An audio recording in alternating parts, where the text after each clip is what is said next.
Les agriculteurs en colère s'invitent en ville devant la préfecture. Première étoile pour le Prairial qui vient tout juste d'ouvrir à Lyon. Enfin, l'OL se prépare à affronter Bordeaux demain soir au Grand Stade.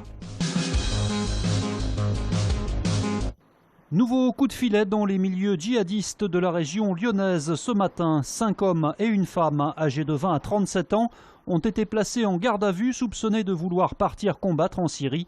Certains auraient par ailleurs projeté des attentats contre des clubs échangistes selon une source judiciaire. Si le ton montait, les actions se multiplient de la part des agriculteurs sur tout le territoire. À Lyon, l'ambiance était on ne peut plus calme cet après-midi devant les grilles de la préfecture, où se sont retrouvés une petite centaine d'agriculteurs de la région. Après les grosses manifestations de l'été dernier et les différentes aides gouvernementales accordées, la colère du monde agricole ne faiblit pas. Le FOL nous a encore endormis avec un chèque de 280 millions, mais ça ne sert à rien, c'est clair. Sur les 280 millions annoncés, il n'y a d'ailleurs que 50 qui vont arriver sur les exploitations. Mais ça ne solutionnera pas nos problèmes. Ce qu'on veut, c'est une réforme de l'agriculture. Ça passera par la baisse du coût du travail, ça passera par la baisse de la fiscalité, et la réforme de nos filières en termes de répartition des marges surtout. Des agriculteurs très inquiets sur leur avenir. Aujourd'hui, l'année 2015 va laisser des traces. Financièrement, les exploitations sont prêtes à faire leurs comptes. Ça se trouve, je sais pas, ce sera peut-être un tiers des exploitations qui risquent de disparaître. Si c'est un tiers des exploitations qui disparaissent sur le département, c'est catastrophique. Une délégation des différents responsables de chaque filière a été reçue en préfecture dans l'après-midi. J'ai reçu le coup de fil le vendredi soir à 22 h, donc c'est vrai que c'était un grand moment, et voilà, en plein service, mais c'est vrai qu'on lâche tout et on est content, voilà, on partage ça avec l'équipe. Heureux Gaëtan Gentil, le chef du Prairial à Lyon, vient de décrocher sa première étoile Michelin dans le restaurant qu'il a ouvert tout récemment, en mai dernier. On a la chance d'avoir le marché Saint-Antoine juste en face qui est vraiment très beau. Donc on essaie vraiment de travailler un maximum avec ces produits-là. Donc une cuisine qui évolue en permanence, où on n'a pas de menu fixe et les menus peuvent changer tous les jours, tous les 2 jours, avec des produits de saison et assez axés sur le végétal et avec les légumes, les herbes sauvages et les fruits. Originaire du Mans, Gaëtan Gentil est passé par des maisons étoilées comme le Flocon de Sel à Megève.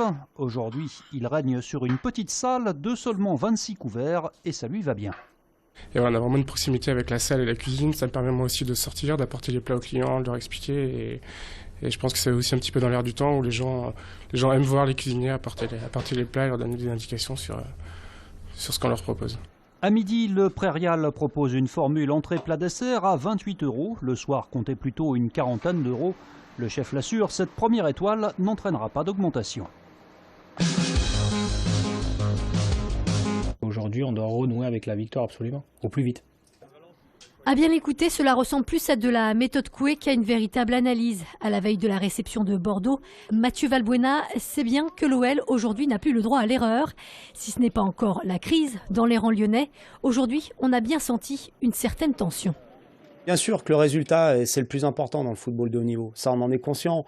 Et on est les premiers à dire qu'on n'est pas à notre place, qu'on ne devrait pas être là, que c'est pas normal, qu'on est sur une série catastrophique. On le sait, tout ça. On a vu qu'on était retombé dans la seconde partie du classement. Mais bon, il faut garder confiance en nous. On sait qu'on ne sera pas aidé par de l'extérieur.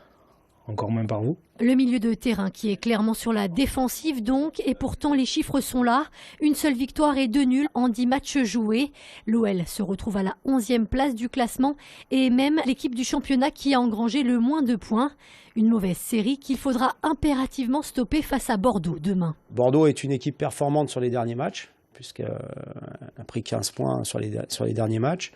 Donc, mais c'est à nous de connaître aussi nos forces, de jouer dans nos forces, de se servir de l'impact du grand stade et de notre public sur ce match-là aussi, parce que c'est important. Le Parc OL qui sera loin d'afficher complet demain.